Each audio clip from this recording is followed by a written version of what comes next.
All India Radio presents Morning News.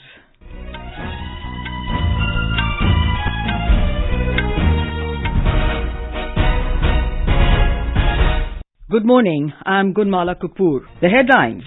Polling underway for fifth and final phase of assembly elections in Jharkhand. India and the US call for concerted action against all terrorist networks. Upgraded version of Pinaka guided rocket system and quick reaction surface-to-air missile QRSAM successfully test-fired from Chandipur in Odisha. Portugal announces Gandhi Citizenship Education Prize to perpetuate Mahatma Gandhi's ideals, and North India continues to reel under cold wave conditions.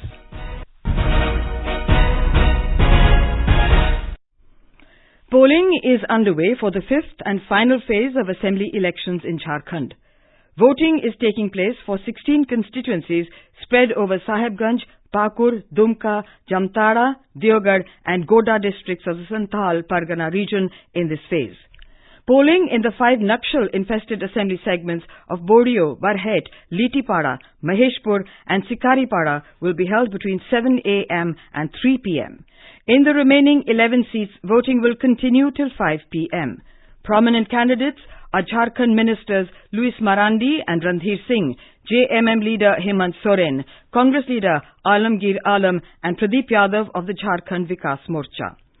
Chief Electoral Officer Vinay Kumar Chobe said there will be online monitoring of 1,347 polling booths out of a total of over 5,300.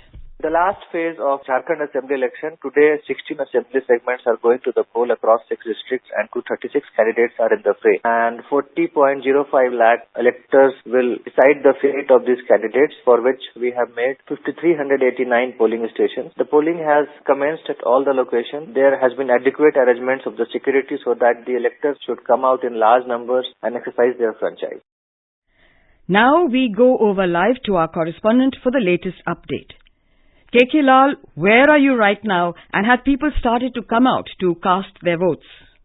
Gunmala, this time I am in Jamtara. It is very cold and temperature of this place is about 9 degrees Celsius. Despite cold, people are enthusiastic towards their right of franchise. People have started coming at their booths before polling has started. A large number of women and youth voters are waiting for their turn. Over 93,000 youths are the first-time voters. They are taking selfie after casting their vote. Largest number of 26 candidates are in Jarmundi Assembly constituency and the smallest 8 are in Bauraiya Hat. For the first time in country, people over 80 years and Divyang voters have exercised their right of franchise through postal ballot. Also, please tell us about the security arrangements for this phase of elections. Elaborate security arrangements have been made to ensure free, fair and peaceful polling. Jawans of Central Paramilitary Forces have been deployed at all booths. Over 41,000 state armed security forces have also been deployed. 4 helicopters have been placed into service for air patrolling. 1 air ambulance is ready at Ranchi Airport for an emergency. 8 polling booths have been reallocated due to security reasons. Patrolling has been intensified and borders with Bihar and West Bengal has been sealed. Gunmala. Thank you, KK Lal, for that update.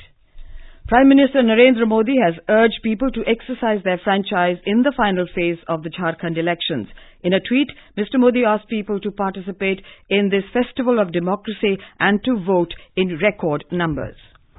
India and the US have called for concerted action against all terrorist networks, including the Al-Qaeda, ISIS, Lashkar-e-Taiba, Jaish-e-Mohammed or JEM, the Haqqani Network, Hizbul Mujahideen and D Company. The 2 countries have asked Pakistan to take immediate, sustained and irreversible action to ensure that no territory under its control is used for terrorism against other countries in any manner.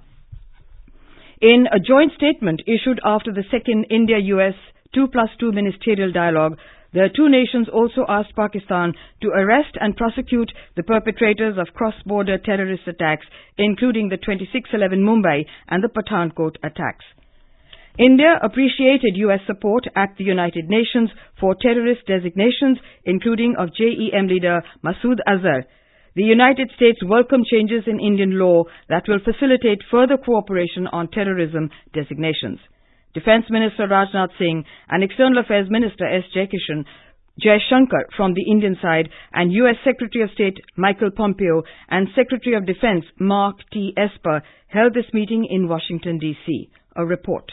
During the meeting, the ministers welcomed the enhanced diplomatic consultation and coordination between India and the US bilaterally with other partners and in regional and international fora to sustain and enrich the international rules-based order. The US reaffirmed its strong support for India's permanent role in a reformed UN Security Council and for New Delhi's early entry to the nuclear suppliers group. Both countries said they are committed to a common vision for the India-US major defense partnership that recognizes their countries' shared desire to build a comprehensive, enduring and mutually beneficial defense partnership. Both sides also reiterated their commitment to a free, open, inclusive, peaceful and prosperous Indo-Pacific region. Suparna Sekhya, AIR News, Delhi. India successfully test-fired 2 missiles from Chandipur in Odisha yesterday.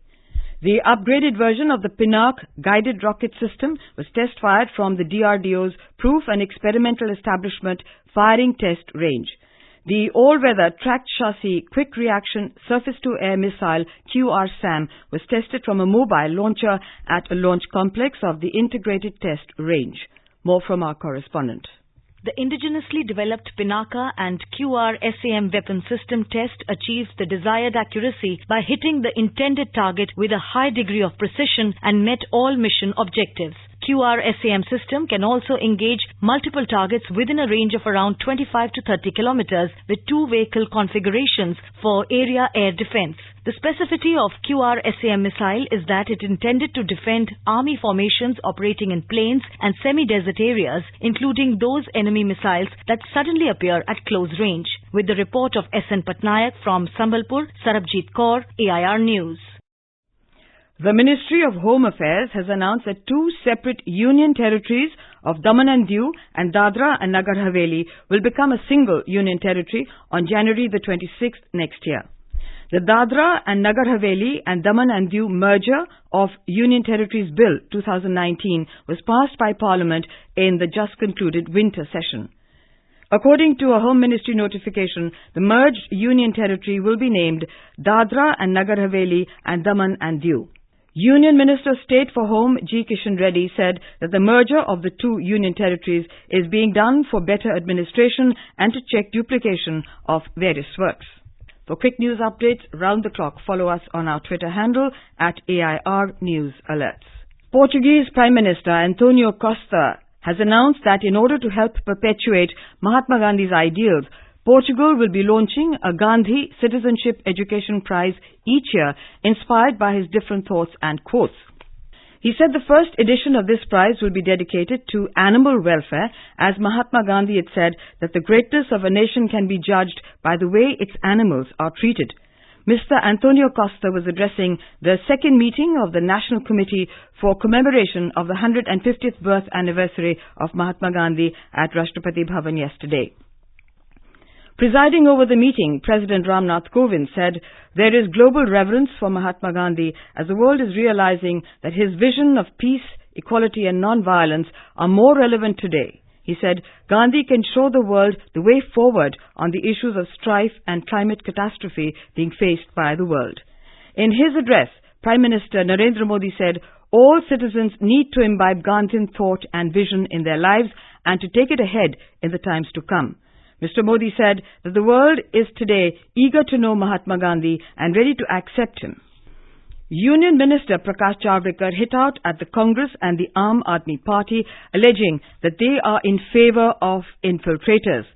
Addressing the workers' conference in Buradi area of the national capital yesterday, Mr. Javadekar said the BJP wants to deport infiltrators only and that the citizenship of 130 crore Indians will not be affected.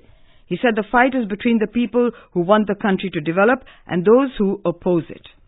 The Delhi Metro Rail Corporation has closed the entry and exit gates of 2 metro stations in the national capital as a precautionary measure. Trains will not be halting at Jamia Millia Islamia and the Jasola Vihar Shaheen Bagh stations. All other stations are open and services are normal. Prime Minister Narendra Modi will address the annual conference of industry body ASSOCHAM in New Delhi today. The theme of the event is New India, Aspiring $5 Trillion Economy. ASSOCHAM is celebrating 100 years since incorporation. Union Ministers Nirmala Sitharaman, Nitin Gadkari, Piyush Goyal, Ravi Shankar Prasad and Smriti Irani will also address the gathering during the event.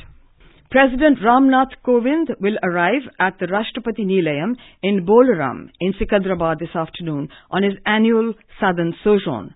The President's office will be functioning from the Rashtrapati Nilayam during his visit.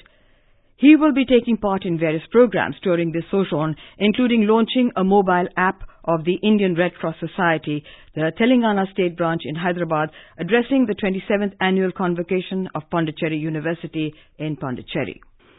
The cold wave continues to sweep North India. Delhi recorded the coldest day of the season, with the minimum temperature settling at 5.2 degrees Celsius, 3 notches below normal.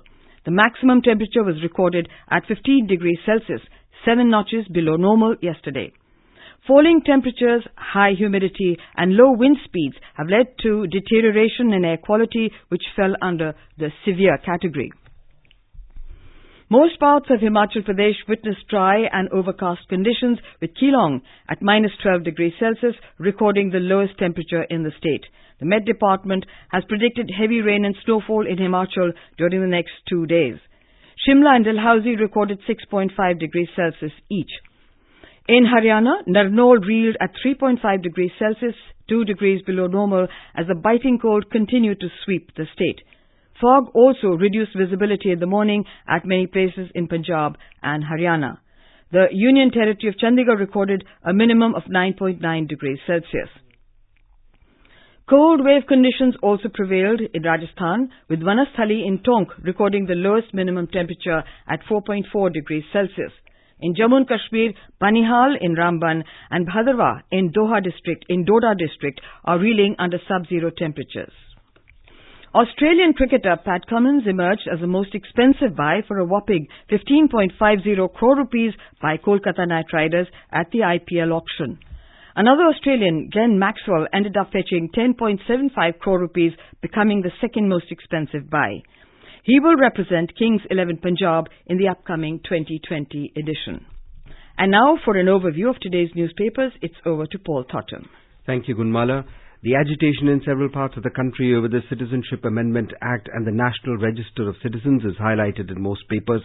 The Times of India headline reads 1,200 detained, traffic choked as police locked down central Delhi. Hindustan Times writes unprecedented clampdown, internet blocked, 20 metro stations shut, Section 144 imposed in heart of Delhi. Trump impeached for abuse of power is a front-page headline in the Asian Age. The Hindu reports the voting was largely along party lines and that the Senate trial will be held next month.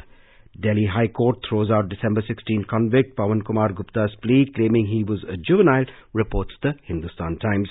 And finally, the Pioneer reports that Forbes magazine has published its list of Celebrity 100 for the year 2019, which has been topped by Indian cricket captain Virat Kohli with an earning of rupees 2,252.72 crore. And with that, it's back to you, Gunmala. Thank you, Paul.